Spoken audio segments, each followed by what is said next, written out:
প্রধানমন্ত্রী আবাস যোজনায় নতুন উপভোক্তাদের ঘরের সমীক্ষা এখনো না হওয়ায় ক্ষোভে পঞ্চায়েত দপ্তরের গেটে তালা মেরে বিক্ষোভ দেখালেন গ্রামবাসীরা। দ্রুত সমীক্ষার দাবিতে বৃহস্পতিবার ইটাহার গ্রাম পঞ্চায়েত দপ্তরের সামনে বিক্ষোভে সামিল হন বাগবাড়ি মির্জাতপুর গ্রামের বাসিন্দারা। ঘটনাকে ঘিরে পঞ্চায়েত দপ্তরে ব্যাপক উত্তেজনা ছড়ায়। বিক্ষোভের জেরে পঞ্চায়েত অফিসের ভিতরে আটকে পড়েন প্রধান সহ পঞ্চায়েতের কর্মীরা। খবর পেয়ে ঘটনাস্থলে পৌঁছয় ইটাহার থানার পুলিশ। দীর্ঘক্ষণ বিক্ষোভকারীদের সঙ্গে পঞ্চায়েত প্রধান ও কর্মীদের বাগবিতণ্ডা চলে। বিক্ষোভকারীদের অভিযোগ, ইটাহার গ্রাম পঞ্চায়েতের অধীনে অধিকাংশ বুথে আবাস যোজনার সমীক্ষা হয়ে গেলেও বাগবাড়ি মির্জাতপুর গ্রামে এখনো নতুন করে কোনো সমীক্ষা হয়নি। তাদের দাবি, আগের সরকারের আমলে গ্রামের বহু যোগ্য পরিবার আবাস যোজনার ঘর থেকে বঞ্চিত হয়েছেন।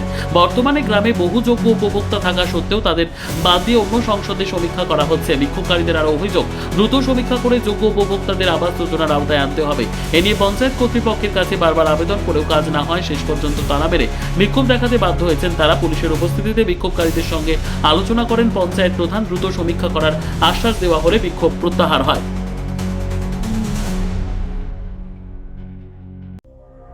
সংবাদটি নিবেদন করছেন স্বস্তিলোক উৎসব ভবন, গঙ্গারামপুর, দক্ষিণ দিনাজপুর।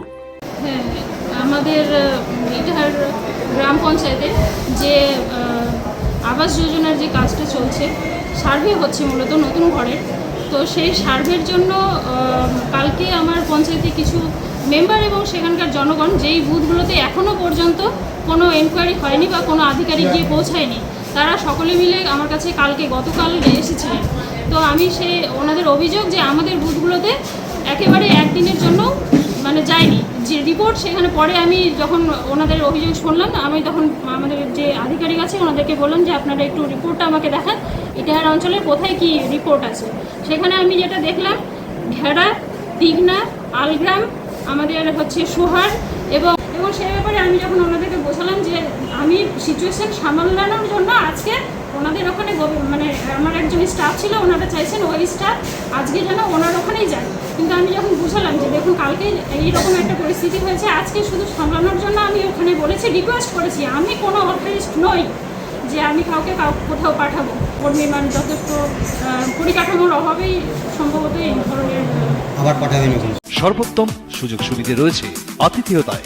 সুপরিচিত স্বস্তিলোক উৎসব ভবন, অতিথিদের যে কোনো অনুষ্ঠানের জন্য উপযুক্ত ওয়ান স্টপ ডেস্টিনেশন।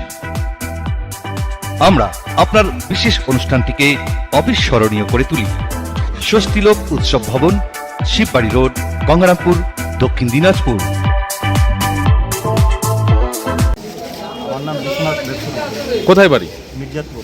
তো আজকে পঞ্চায়েত অফিসে এসেছিলেন, তালা মেরে বিক্ষোভ দেখালেন কেন? আমাদের ঘরের সার্ভে হওয়ার কথা ছিল কালকে। আচ্ছা, অফিসার যাওয়ার কথা ছিল কালকে, যায়নি। এখন হচ্ছে দিন সময় তো শেষ, 15 তারিখে বলে লাস্ট ডেট, তাহলে যাবে কোন দিন যাবে? সেই জন্য আমরা সবাই মিলে, গ্রামবাসী সবাই মিলে আসে তালা মারলাম। প্রথমে কি করলেন? আমরা হচ্ছে যে সার্ভে করার কথা তো যায়নি, তো আমরা হচ্ছে যে আমরা যা প্রাপ্য পাওয়ার কথা ঘরের, ঠিক আছে, তো যায়নি। তার জন্য হচ্ছে যে আমরা আসছিলেন। হ্যাঁ, তারপরে এখানে কি বললো? এখানে বললো যে হচ্ছে যাবে বলে, তারপর তালা খুললেন। তারপরে তালা খুললাম। তো সব গ্রামবাসীরা অনেকজন এসছেন নাকি? হ্যাঁ, হ্যাঁ। কোথাকার? সব মির্জাতপুর? সব মির্জাতপুর। তো কিসের সার্ভে ছিল? আবাস যোজনা? ঘরের। কিসের ঘর? আবাস যোজনা। ব্যুরো রিপোর্ট, উত্তর বাংলা সংবাদ।